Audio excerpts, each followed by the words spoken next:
En fait, c'est l'itinéraire psychique en fait, d'un ado qui a accumulé énormément de tension en lui et qui, au lieu de la retourner contre lui, la retourne contre les autres.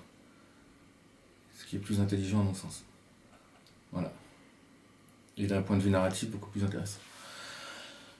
Voilà. Parce qu'en fait, non, mais en fait, tout vient à la base. C'était, il y avait cette vague de suicides chez les salariés d'Orange, après au Pôle emploi, etc. Et en fait, j'ai essayé de comprendre le mécanisme qui faisait que ces gens-là, donc qui étaient acculés par un stress hallucinant, en fait, retournent cette tension contre eux-mêmes, donc c'est-à-dire ce suicide, au lieu de la retourner vers soit un système, soit quelques personnes qui étaient directement responsables de leur tension et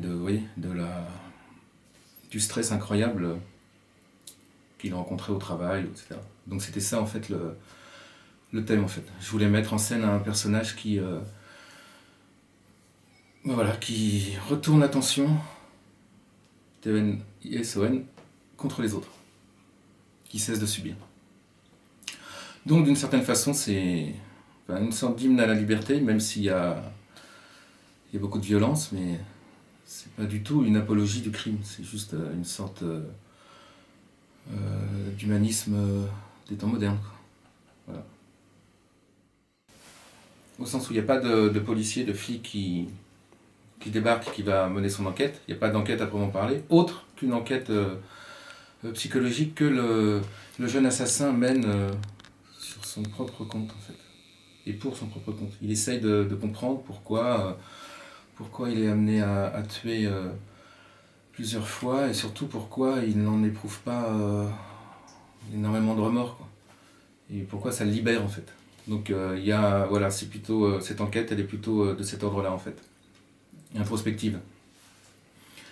Et ça emmène, j'espère que ça amène le lecteur à le comprendre et à lui trouver quelques circonstances atténuantes, parce qu'en fait c'est plutôt ça le but aussi du bouquin, quoi. C'est montrer qu'on peut être un assassin et sans être un vrai salaud, quoi.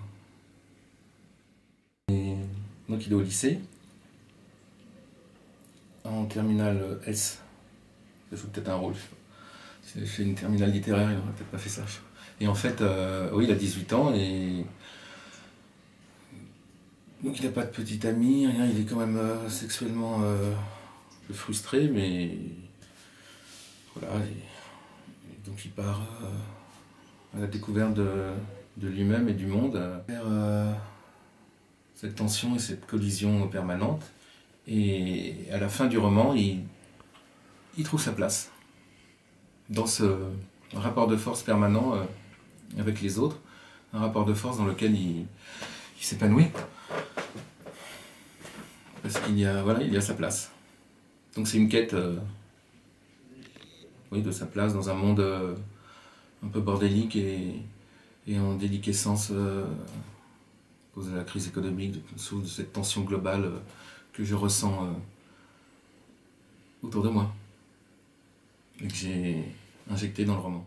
J'avais envie de montrer que la réelle identité d'un personnage, d'une personne, de n'importe qui, c'est pas un papier officiel, c'est ce qu'on fait de sa vie, en fait. Et donc il change d'identité au gré de ses crimes et des changements de lieu nécessaires.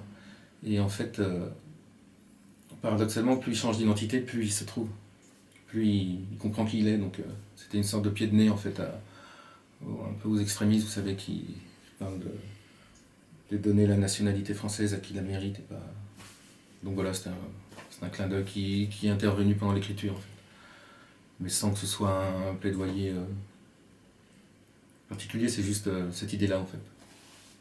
C'est pour ça qu'il découpe sa carte d'identité, il n'en a rien à foutre, en fait. Et en fait, on pourrait croire qu'il provoque la collision, en fait, en ne se contentant pas de la gentillesse ou de l'amour qu'on lui apporte, mais c'est qu'en fait, il découvre à chaque fois qu'il y a toujours une arrière-pensée opportuniste derrière la gentillesse qu'on lui témoigne. Donc en fait, ça le Parce qu'il est quand même en quête d'absolu, il veut que les sentiments soient clairs, limpides, et en fait quand il s'aperçoit que c'est pas le cas, parce que dans deux fois il, y a, il va être recueilli par une famille qui va l'utiliser comme fils de substitution. Après il y a, ça c'est à Dijon, après à Chamonix, il tombe sur un avocat en fait qui va l'aider financièrement et qui va l'héberger, mais on s'aperçoit que derrière tout ça, il y avait une arrière-pensée sexuelle en fait. Il voulait profiter en fait de l'ascendant économique qu'il avait sur ce jeune garçon de 18 ans pour assouvir ses pulsions. Et donc en fait, c'est là qu'il pète un plomb, le héros, parce que voilà, il en a ras-le-bol en fait d'être utilisé. Et en fait, c'était pour mettre en évidence une sorte de cynisme global voilà, que je perçois un peu dans nos sociétés. Que le lien est toujours décevant en fait. Et c'est cette déception-là qui le pousse à partir et à sanctionner en fait, qui selon lui mérite de l'être, puisqu'en fait voilà, c'était ça qui était intéressant aussi dans ce que je voulais montrer, c'était la façon dont un personnage va créer son propre code de morale en fait. Vous voyez, indépendamment des grands textes religieux ou indépendamment du code civil, etc. C'est-à-dire il va générer sa propre morale et pour s'en sortir en fait et pour s'accepter tel qu'il est en fait. Et non pas pour changer en fait, mais pour s'accepter tel qu'il sent qu'il est et tel qu'il sent que sa vérité intérieure le pousse à continuer à être. On veut profiter de l'autre en fait, vous voyez, et pas jamais vraiment l'aider pour lui, mais aussi pour soi et recueillir une part des bonnes actions qu'on effectue en fait. Donc c'est ça, c'était cette idée un peu d'un cynisme opportuniste en fait qui dérange personne et sauf lui en fait. Parce qu'il a un petit côté un petit côté martyr comme ça, un petit côté saint je trouve. Ouais, saliente quoi. Moi je trouve bien. J'aimerais pas forcément croiser sa route, parce que je pense que je le décevrais, mais je le trouve pas mal. Il a été recueilli à Dijon par une famille, donc qui l'utilise pour remplacer le départ d'un fils. Et en fait, il se rend compte que le confort moral qu'on lui propose, en prenant soin de lui, etc., l'affadit complètement. Et l'empêche en fait l'empêche de sanctionner dans le chapitre précédent les personnes qui l'ont tabassé. Vous vous rappelez ? Il y a deux frères qui l'ont tabassé, et donc en fait, il va se mettre lui-même, voilà, il connaît son mode d'emploi, en fait, il faut qu'il accède à cette tension intérieure pour sanctionner les personnes qui préalablement l'ont humilié. Donc en fait, il provoque, effectivement, mais je ne pense pas que ce soit du masochisme, c'est simplement pour rester sur une bonne ligne de flottaison, en fait, avec son code de l'honneur, en fait. Vous voyez ? Pour réactiver, en fait, ce sens de l'absolu en fait. Il défend une certaine idée, je trouve, de la liberté en fait. Mais voilà, ça peut choquer parce qu'il y a énormément de violence, mais pour moi c'est une violence assumée. El Hierro, c'est dans la région Andalousie, la province d'Almeria en fait, et c'est là où sont produits tous les légumes sur un camp de sans-papiers.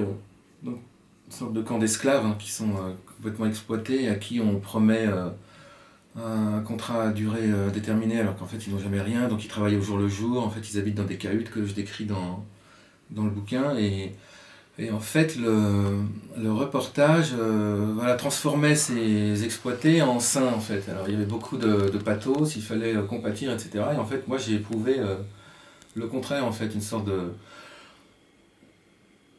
pas de dégoût, mais enfin, j'avais envie de leur dire bon, ça va, bouge-toi, réagis, etc. Et en fait, rien ne se passe jamais dans ces camps. Voilà, ils subissent ad vitam aeternam.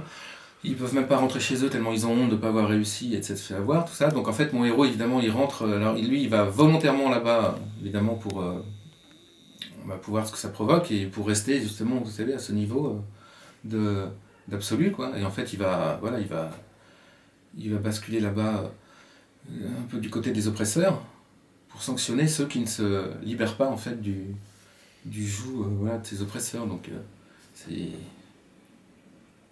voilà, c'est ça que je voulais dénoncer un peu, c'est-à-dire cette façon qu'on a de compatir à ceux qui subissent. Je mets toujours beaucoup de temps à avoir le fond de l'histoire. Et j'attends que les personnages apparaissent comme ça et qu'ils commencent à me parler. Et une fois qu'ils commencent à me parler, j'y vais. C'est-à-dire je mets devant l'ordi et je commence à les faire exister. Et en fait, il y a plusieurs étapes. En fait, parce qu'en fait, mes romans, il y a toujours une idée en fait derrière mes romans. Donc en fait, je couche l'idée sur le papier. Les personnages prennent forme, etc. Et après, j'injecte ce que j'appelle du littéraire, en fait, c'est-à-dire le plaisir, voilà, le vrai plaisir d'écrire, il vient une fois que l'idée, enfin que l'histoire et l'idée générale a été enfin, structurée, etc. Là après, je m'éclate.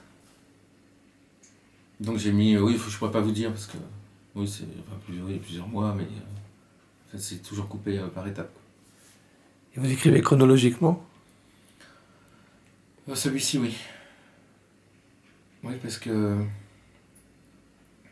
il fallait monter en puissance en fait de sa quête de l'absolu. Donc ça commence tranquillement. Et puis il fallait, oui, surprendre aussi, hein, parce que c'est pas un polar, mais il y a quand même une petite intrigue introspective. Donc là, il y a un moment donné, il y a une petite surprise pour le lecteur parce qu'on découvre quand il arrive à quand il quitte Dijon, on apprend qu'il a déjà tué quelqu'un au préalable, on apprend qui c'est, et voilà, et normalement ça doit faire une petite surprise, un petit choc, mais voilà. Donc c'est chronologique, oui, pour celui-ci. Sinon, je peux écrire n'importe quelle période d'un roman, en fait. C'est pas obligé de... Parce que comme tout est structuré dans la tête, je peux circuler, en fait, dans cette structure, voilà, d'une pièce à l'autre, et revenir, anticiper. Là, le prochain que je vais donner à lire, par exemple, j'ai commencé par la fin, en fait.